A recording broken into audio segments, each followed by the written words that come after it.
Good morning বন্ধুরা, welcome to our YouTube channel Arpita daily blog. আমি অর্পিতা, তোমাদের অর্পিতা আবার একটা নতুন দিনে শুরু করে দিয়েছি। এখন বাজে হচ্ছে 5:30। তো সকালবেলা ঘুম থেকে উঠে দুয়ারে জলমারুলি করা হয়ে গেছে। আর তোমরা তো জানোই যে সকালবেলাতে আমি উঠেই কিন্তু বাসি কাপড়টা ছেড়ে নিই। তো বাসি কাপড় ছেড়ে এখন আমি চলে এসেছি রান্নাঘরে। তো আজকে ব্রেকফাস্টে হবে লুচি আর তরকারি। যেহেতু কালকে বুবলা বাবার জন্মদিন ছিল, কালকে লুচি করেছিলাম রাত্রে, তো খুব বেশি করিনি কারণ প্রচন্ড ভ্যাপসানি গরম চলছে। তোমাদের তো এটা বলার মানে নতুন কিছু নয়। তো সেই কারণে না অল্প অল্প করেই করেছিলাম লুচিটা, তো শেষ হয়ে গেছে। আর রাত্রে যেদিন লুচি হবে সেদিন সকালে বুবলা ব্রেকফাস্টে লুচি খাবে না, সেটা তো হয়ই না। তো ও আমাকে রাত্রেই বলেছে, মামি আমাকে সকালে কিন্তু ব্রেকফাস্টে লুচি করে দেবে। তো অল্প একটু আটা মেখে এখন আমি ওর জন্য কয়েকটা লুচি করে দিচ্ছি। আর কালকে রাত্রে আলুর তরকারিটা ছিল, সেটা এখন গরম করে দিয়ে দিচ্ছি। আলুর তরকারিটা কিন্তু হেভি হয়েছিল জানো, নিরামিষ তরকারি কিন্তু এত সুন্দর রং আর এত সুন্দর স্বাদ হয়েছিল যে কি বলবো। আমি তো নিজেও ভাবতে পারিনি যে আলু তরকারিটা এত সুন্দর খেতে হবে। তো ওটাই রেখে দিয়েছিলাম একটুখানি, ওটাতেই বুবলার হয়ে যাবে আজকে টিফিনে।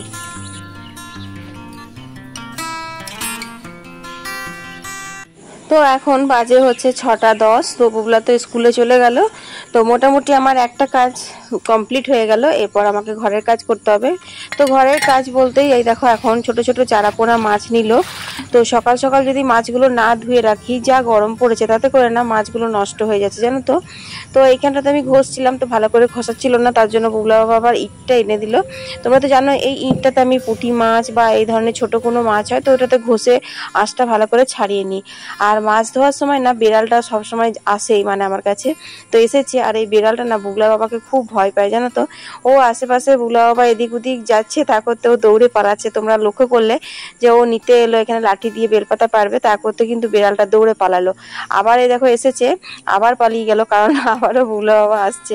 তো এইসব দেখে শুনে বেশ হাসিও পাই, কি বলবো আর তোমাদের। তো যাই হোক, মাছটা ধুয়ে এখন আমি চলে এসেছি ছাদে। তো ছাদে এখন আমি বিছানাগুলো তুলে নিচ্ছি। আর বিড়ালটা না এমনি সময় কাছে থাকে না, কিন্তু ঠিক মাছ টাছ বাছবো বা রান্না করে ঠিক খাওয়া দাওয়া হবে 2-2:30টার সময়, সেই সময়টাতে না চলে আসে। তো বন্ধুরা এখন যা গরম পড়েছে তাতে করে তোমরা তো জানো যে ছাদে শুতেই হচ্ছে। তবে আজকে মানে অসহ্য গরম, আজকে নয় বেশ কিছুদিন ধরেই না একদম অসহ্য গরম লাগছে। একটু যদি ঝড় বৃষ্টি হতো তাহলে ঠান্ডা হতো। তো ছাদ থেকে নেমেই না আমি কয়েকটা কাচাকুচি ছিল সেগুলো করে নিলাম। আর মা বললো আমি ঠাকুরের বাসন কয়েকটা আছে ধুয়ে দিচ্ছি, তো মা ঠাকুরের বাসনগুলো ধুয়ে দিচ্ছে। তারপর আমি সোজা রান্নাঘরে চলে এসেছি। দেখো এখানে দেখতেই পাচ্ছ পচা পচা কলা, এগুলো মা ফেলে দিচ্ছিল, তো মায়ের হাত থেকে নিয়ে বললাম দাও আমি এগুলো দিয়ে একটা দারুণ রেসিপি বানাবো। তো বাবা বলছে এই গরমের মধ্যে আর কি বানাবে এসব দিয়ে। তো বন্ধুরা তোমরা হয়তো জানো কেউ কেউ, আর কেউ কেউ জানো না যে পাকা কলা যেটা দিয়ে আমরা ঠাকুরের পুজো দিই, সেই কলা কিন্তু যদি এরকম কালো কালো হয়ে যায় তার পুষ্টিগুণটা না অনেক অনেক অনেক বেড়ে যায় জানো তো। তো আমরা অনেকেই আছে যে কালো হয়ে গেছে পচে গেছে বলে ফেলে দিই, গলা গলা কলাগুলো খেতে চায় না, সেটা একদমই করা উচিত না। এই গলা গলা কলাগুলো কিন্তু খাওয়া শরীরের পক্ষে ভীষণ উপকার, মানে কোষ্ঠকাঠিন্য দূর করে, অম্বল পিত্তি নাশক, তারপর তোমার আয়রনের মাত্রাও কিন্তু খুব বেড়ে যায় এরকম গলা গলা হয়ে গেলে। তো কলাগুলো নিয়ে নিলাম, তার মধ্যে আমি একটু সুজি, একটু আটা আর কালো জিরে আর একটু সামান্য নুন দিয়েছি, আর একটু গুড় দিয়ে দিলাম মিষ্টির জন্য। এরপর এটা খুব ভালো করে হাত দিয়ে মেখে রেখে দেবো। যেহেতু সুজিটা দিয়েছি তার জন্য না এটা মেখে কমসে কম 2-3 ঘন্টা রাখতে হবে। তো এটা এখন থাক, এখন তো আর করবো না, এটা সন্ধ্যেতে করব। তো এটা মেখে রেখে দিলাম, সারাদিন এখন সুজিটা ভিজবে, কিন্তু এটা বাইরে রাখবো না, আমি এটা ফ্রিজেই রেখে দেবো কারণ নষ্ট হয়ে যাবার ভয় আছে। আর দেখো এখানে এই যে শুক্তো কাটা হয়েছে, অনেকটাই শুক্তো কাটা হয়েছে। তো চলো শুক্তোটা বসিয়ে দিই। শুক্তোটা সাদা তেলেই রান্না করব, কারণ এই কড়াইয়ে সাদা তেল দিয়ে লুচি করলাম সকালে, তোমরা তো দেখলে। তো সেই সাদা তেলটা একটু রয়েছে, সেটাতেই শুক্তোটা ভালো করে করব, কারণ শুক্তোতে তুমি কিছু মশলা দাও না দাও তেলটা একটু বেশি করে দিতে হয়, সবজিগুলো ভালো করে ভাজলে পরে না খেতে ভালো হয়। তো গোটা সর্ষে শুকনো লঙ্কা ফোড়ন দিয়ে আমি বিউলির ডালের বড়িগুলো দেখো ভেজে তুলে নিচ্ছি। এখন শুক্তোতে বড়ি না দিলে না আবার ভালো লাগে না। তারপর এক এক করে সব সবজিগুলো ভেজে নেবো, তার মধ্যে সবচেয়ে প্রথমে কিন্তু করলাটা ভাজতে হয়। তো করলাটা ভালো করে ভাজার পর বাকি সবজিগুলো দেবো। আর আজকে না শুক্তোটা খুব হালকা করে রান্না করব, আজকে কোনো রকম আমার সিক্রেট মশলা আমি দেবো না, কারণ অন্যান্য দিন তোমরা হয়তো দেখেছো লাইভ ভিডিওতে আমার যে আমি শুক্তো রান্না করি অনেক রকমের সিক্রেট মশলা দিই। তো সেই মশলা আজকে আর দেবো না, কারণ একদম হালকা হালকা রান্না করলেও কিন্তু এই গরমের মধ্যে খেতে বেশ ভালো লাগে, যেহেতু এটা তেতো তরকারি সেই জন্য। জন্য। তো করলাগুলো ভেজে তারপর এক এক করে আমি সমস্ত সবজিগুলো ভেজে এর মধ্যে মশলা দেব হচ্ছে নুন হলুদ আর তোমার একটু ধনে গুঁড়ো জিরে গুঁড়ো, আর কিছু দেবো না। এতে করে খেতে কিন্তু বেশ ভালো হয়েছিল।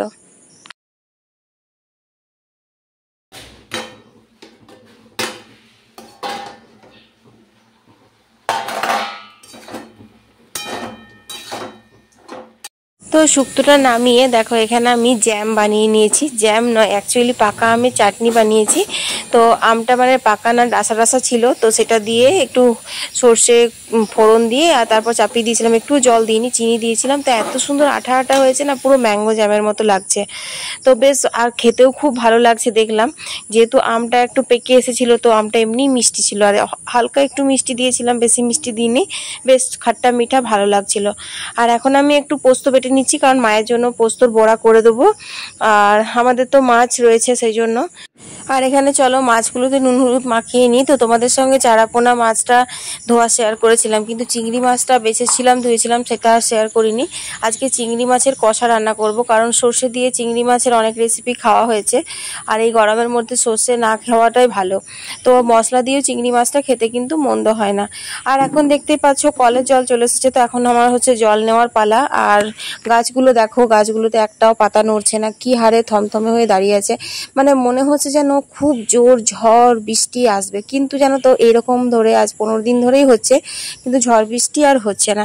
আর এই মাটি হাঁড়িটাতে জল রাখি, তোমরা তো জানো। তো এখন তোমার মাটি হাঁড়িটা বেশ কিছুদিন হয়ে গেল ধোয়াই হচ্ছিল না, তো আজকে ভাবলাম ধুয়েই নিই। তো মাটি হাঁড়িটা ধুয়ে আর ভালো করে জল নিয়ে নিলাম। এটা তো এখন ভর্তি নিইনি, এই অল্প একটুই নিয়ে চললাম, কারণ কাকে কলসি নেওয়ার অভ্যেসটা একদমই চলে গেছে, আর পারিও না। আর মা স্নান টান করে পুজো দিয়ে মায়ের মুড়ি খাওয়া হয়ে গেছে।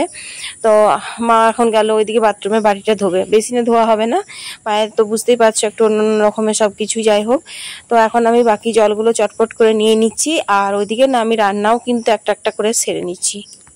তো দেখো এখানে আমার চিংড়ি মাছের কষা রান্না রেডি হয়ে গেছে। এত সুন্দর গন্ধ উঠছে আর এত সুন্দর কালারটা এসেছে যে তোমাদের কি বলবো। আলু দিয়ে করেছি, পেঁয়াজ রসুন আদা, তারপর জিরে ধনে শুকনো লঙ্কা কাঁচা লঙ্কা কালো জিরে সমস্ত রকম মশলা দিয়ে। এটার রেসিপিটা কিন্তু আমি লাইভে শেয়ার করে দিয়েছি, তোমরা অনেকেই দেখেছো, আর যারা দেখোনি তারা আমার চ্যানেলে গিয়ে লাইভে অবশ্যই কিন্তু দেখে নিও চিংড়ি মাছের কষার রেসিপিটা। খেতে কিন্তু খুব ভালো হয়। তো চলো এরপর আমি মাছের টকটা চাপিয়ে দিই। তো বন্ধুরা দেখো, আমি মাছগুলো ভাজতে ভাজতে কলের জল নিচ্ছি, সেই কারণে না কড়াইটা আজকে খুব পুড়েছে। আজকে যখন আমাদের কাজের বউ বাসন মাজতে আসবে বিকেলে, তখন তো আমাকে মানে গাল দিয়ে একদম যাতা করে দেবে। মুখের সামনে বলবে না, কিন্তু মাজবে আর আমাকে গাল দেবে, কারণ এই গরমের মধ্যে সত্যি কথা বলতে ওদেরও তো কষ্ট হয়। কিন্তু কি করব বলো, এটা হচ্ছে টাইম কলের জল, এ তো 1 ঘন্টায় পড়বে। আর এই 1 ঘন্টার মধ্যে আমার রান্নাটা, আমি যতই চেষ্টা করি যে আগে আগে রান্নাটা করে নেবো, আগে আগে রান্না করে নেবো, কিছুতেই হয় না জানো তো। ঠিক টুকটুক টুকটুক করে কাজগুলো সারতে সারতে যে সময়টাতে আমার বেশিরভাগ ক্ষেত্রেই হয় এটা, যে নিরামিষ রান্নার করার পর তো মানে আঁচটা করি, তো ঠিক যে সময়তে মাছ মাংস কিছু একটা করব সেই সময়তে কলের জলটাও নিতে হয়, এই আর কি। সেই কারণে কড়াইটা আজকে পুড়ে গেছে। যাই হোক, তোমাদের সাথে গল্প করতে করতে কিন্তু আমার জলটা নেওয়া হয়ে গেল। চলো এবার মাছের টকটা দেখি।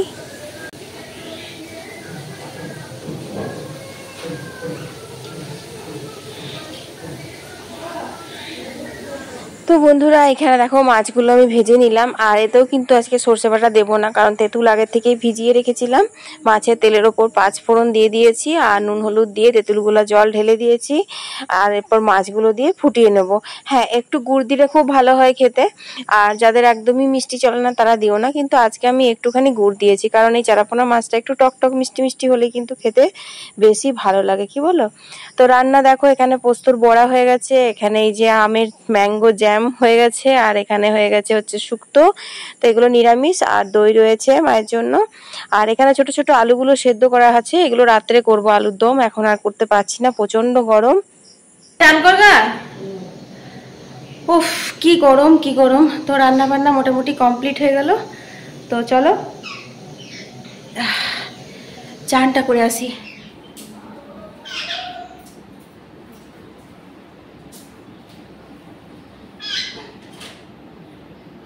তো তো বন্ধুরা, কথায় আছে না যে মরার উপরে খাড়ার গা, তো সেই হয়ে গেছে অবস্থা। কারণ এত সংসারের কাজ সামলাতে সামলাতে আমি হিমশিম খাই, তার উপর আবার এই একটা জুটেছে। তো আজকে নিয়ে মানে এক সপ্তাহ আসা হয়ে গেল। গত শনিবার সন্ধ্যাবেলায় বুবলা এনেছিল, আর আজকে শনিবার হয়ে গেল। দেখো কতটা বড় হয়েছে, একটাও পাখা ছিল না, লোম ছিল না, এখন অনেকটা লোম বেরিয়েছে। কিন্তু এর না গরমে খুব কষ্ট হচ্ছে জানো। আর আজকের মাটা একবারও খাওয়াতে আসেনি। আর এরা তো ফড়িং পোকা মাকড় এইসব খায়, কিন্তু আমি শুধু কি খাওয়াচ্ছি জানো, মুড়ি ভিজেটাই ভালো খাচ্ছে আর কি। বিস্কুটটা এক দুবার করে দিচ্ছি।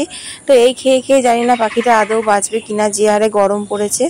আর দেখো এই যে মুড়ি ভিজিয়ে রেখেছি, আর কি সুন্দর খায় দেখো। এই যে হাতের কাছে নিয়ে গেলেই হাঁ করবে, আর একটা করে ভরে দিলেই সঙ্গে সঙ্গে গিলে খেয়ে দেয়। আর খাওয়ার পরে না আবার সঙ্গে সঙ্গে ঘুমিয়ে যায়। কিন্তু পাখির বাচ্চাটা বড় হয়েছে, ওই খাঁচাটা আমার খাঁচা নয়, ওটা একটি বক্স, ছোট্ট একটা, ওই বক্সটা থেকে বেরিয়ে যাচ্ছে। আর গ্রিল দিয়ে সবসময় দেখছি যে ওর মাটা আসছে কিনা, খাওয়াচ্ছে কিনা। আর এখন এই যে একটু ফ্যানের তলায় দাঁড়াবো, কারণ স্নান করার পরে একটু গরমটা বেশি যেন লাগে, বুঝতেই পারছো। আর বুগলা এখানে একটু বই নিয়ে বসেছে। আর এই যে একজন, এটাকেও ঘরেই রেখেছি।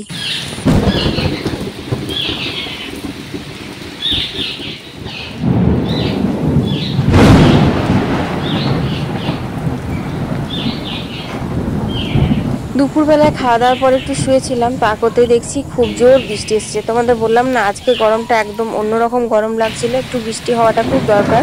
কিন্তু বৃষ্টির সাথে সাথে না বৃষ্টির থেকে বেশি মানে বিদ্যুৎ দিচ্ছে, মেঘ ডাকছে, এই আর কি।